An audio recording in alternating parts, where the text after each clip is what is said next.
حاميم والكتاب المبين إنا أنزلناه في ليلة مباركة إنا كنا منذرين فيها يفرق كل أمر حكيم أمرا من عندنا إنا كنا مرسلين رحمة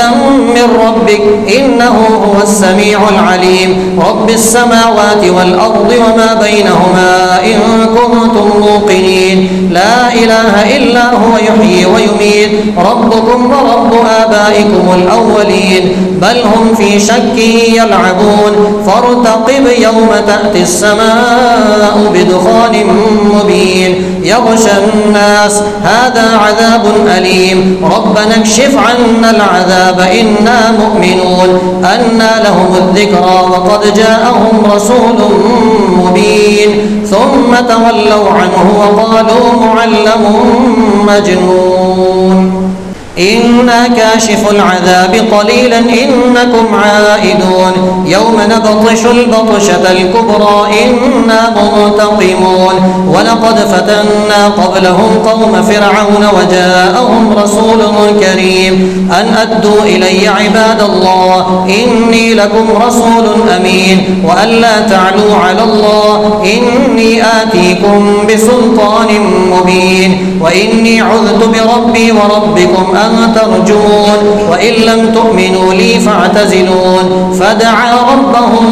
أن هؤلاء قوم مجرمون فأسر بعبادي ليلا إنكم متبعون واترك البحر رهوا إنهم جند مغرقون كم تركوا من جنات وعيون وزروع ومقام كريم ونعمة كانوا فيها فاكهين كذلك وأورثناها قوما آخرين فما بكت عليهم السماء والأرض وما كانوا منظرين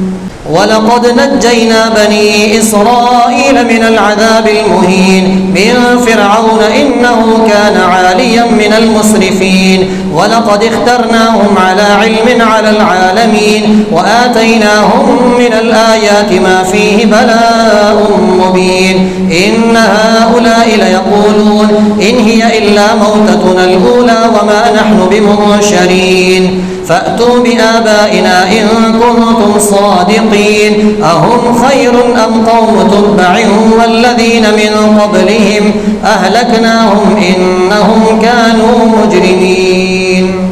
وما خلقنا السماوات والأرض وما بينهما لاعبين ما خلقناهما إلا بالحق ولكن أكثرهم لا يعلمون إن يوم الفصل ميقاتهم أجمعين يوم لا يغني مولا عن مولا شيئا ولا هم ينصرون إلا من رحم الله إنه هو العزيز الرحيم إن شجرة الزقوم طعام الأثيم كالمهل يغلي في البطون كغلي الحميم خذوه فاعتلوه إلى سواء الجحيم ثم صبوا فوق رأسه من عذاب الحميم ذق إنك أنت العزيز الكريم إن هذا ما كنتم به تمترون إن المتقين في مقام أمين في جنات وعيون يلبسون من سندس واستبرق